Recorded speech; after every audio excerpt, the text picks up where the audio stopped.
What's up, YouTube? So before we get started with this video, on First Take, they're going to be talking to Magic Johnson, and they're going to be asking him why he resigned from the Lakers. So let's see what they have to say about that.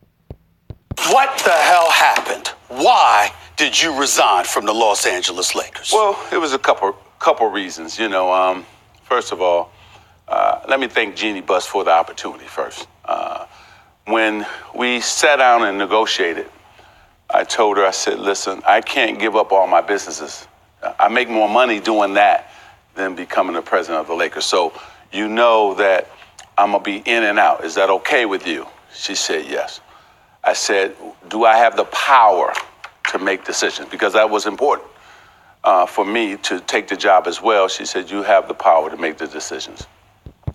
Okay, so up front, Magic was upfront about it to Jeanie Buss, saying, look, I have other obligations. I might not be able to be here 100% of the time. So he's upfront and told her before everybody knew going in. So I'm happy for that. And the situation with the power, he would like to have full power. So Jeanie Buss agreed to both of them. So let's keep going.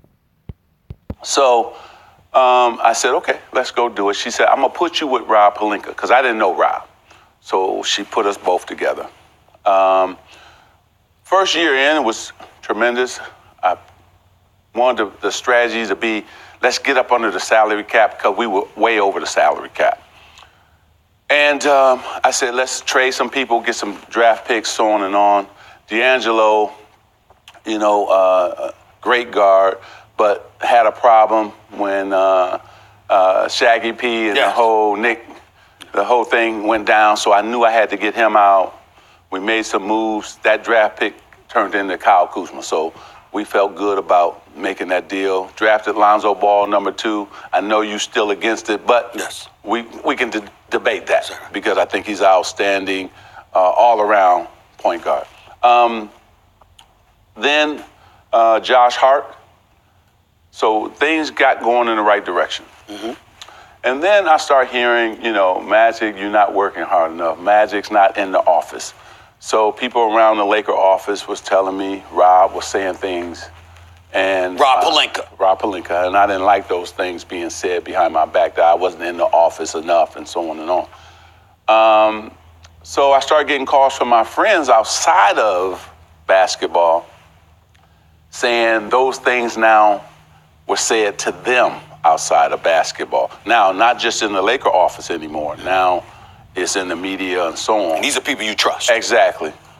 And people got to remember something. Being in this business for over 40 years, I got allies, I got friends everywhere, right? And then I had to monitor the brothers.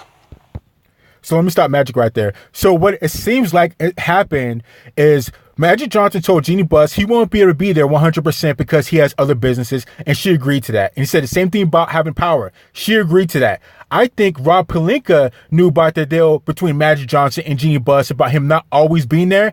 And I think Rob Pelinka played into it and was telling everybody and making light that, oh, Magic isn't here. Magic isn't fully dedicated. We hardly ever see Magic around the facilities. Does Magic even care? I think that's what Rob Pelinka was telling people, knowing that everybody else might not know about the deal between Magic Johnson and Jeanie Buss, about how Magic Johnson might not be there all the time.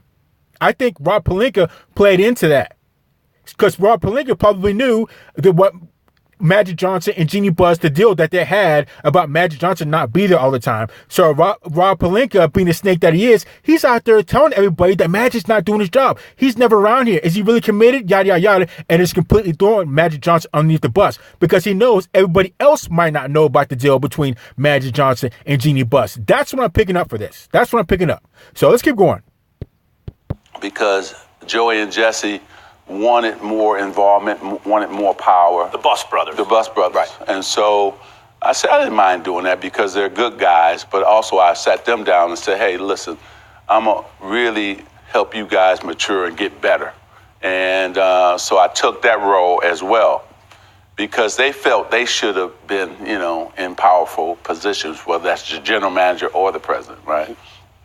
And so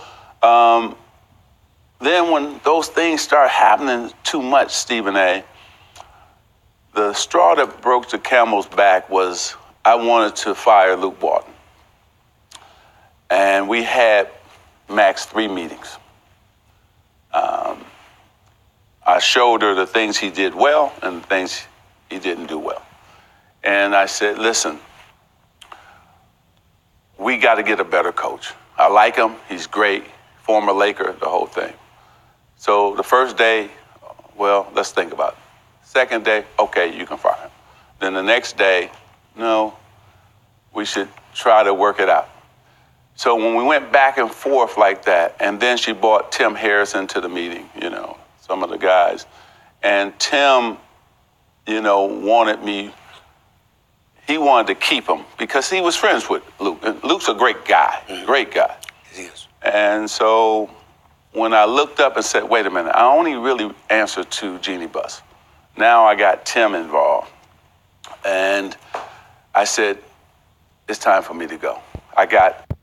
So see, again, I'm going to stop Magic, but the problem lies with Jeanie Buss at this point because she's not taking control of everything. She has too many Chiefs out there and not enough Indians when she should be the main one shot calling. She said Magic Johnson has this amount of power so he can do what he wants, and whoever Magic just said, he doesn't have any power to override what Magic Johnson says.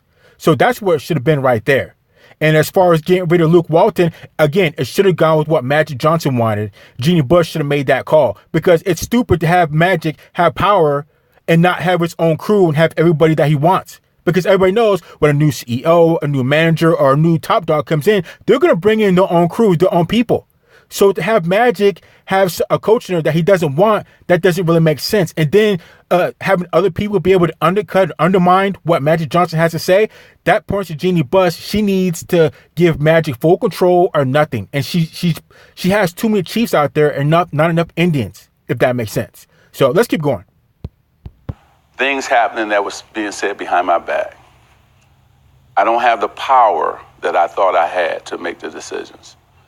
And I told them, when it's not fun for me, when I think that I don't have the decision-making power that I thought I had, then I got to step aside. Let me go back. So again, that points to Jeanie Buss. It seems like she's timid and giving out control to a bunch of different people when she should be the main one to control and tell everybody that Magic Johnson has the power to do what he needs to do. And it just really messed things up. And on a side note, this really points to LeVar Ball was right. He was right about what he said about Magic Johnson, how he doesn't have full control. So I like to give props to LeVar Ball. I know that's a side note, but LeVar was right once again. But anyways, as far, like I said, Jeanie Buss, she definitely, it should be all or nothing if she's going to give Magic Johnson that type of power. And to have people undercut or undermine what Magic Johnson wants to say, you can't run an organization like that because who's in control? Like I said, you have too many Chiefs, not enough Indians. So let's keep going. To the backstabbing comment, because you said that when you resigned abruptly inside the Staples Center. And you just educated us that friends you trust, that got to them outside of basketball. Right. So did it come down? I understand the Luke Walton element. Yeah. But when you allude to the backstabbing, was it Rob Pelinka that you're talking about? Is it Rob Pelinka and other people within the Lakers organization? Who exactly were you talking No, to? just Rob. I think that other people didn't bother me. It's really funny as I sit here.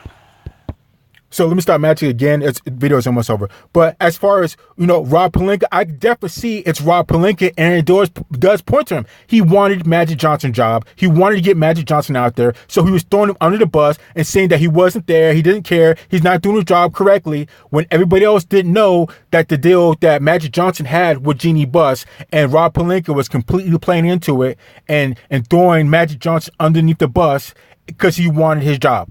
So that's where the backstabbing behind closed doors comes into play, from what I gather. So let's keep going. I don't worry about those type of things. I'm not a guy who is like, oh man, he said this about me, and I worry about it. What happened was I wasn't having fun coming to work anymore, especially when I got to work beside you, knowing that you want my position. And I'm okay with that because this is what happened, Stephen A. I told him in year 2, I'm only going to be here 3 years. So my job is, Rob, to get you ready for this position. So, I was going to help elevate him to the president's position. And so when all this was coming back to me, and guys calling me saying, you better watch out for him. And then what was crazy was, when I took the job, you know how many agents called me and said, you got to watch out for him? And I said, I got to give the guy a fair chance. You know, I can't listen to people. And so... So Magic was warned. People told him about Rob Pelinka, but Magic, being the nice guy, the businessman, giving everybody a chance that he is, he got backstabbed by Rob Pelinka. He got backstabbed by Rob Pelinka. And it just doesn't make sense. It's because Magic even told him, look, I'll be out here in 3 years. 1 more year. I'm going to help you get to this spot. And Rob Pelinka still had to backstab Magic Johnson in the back and cause all this commotion behind closed doors. So this is just a really bad deal, a really, really bad deal. And I feel sorry for Magic Johnson. Sure, he could have handled another situation that we'll talk about in another video. But other than that, Magic Johnson seemed like the good guy. And we probably need to get rid of Rob Pelinka. And I think things are going to get worse for Rob Pelinka after these interviews. So let's keep going. But he was a hard worker, smart guy.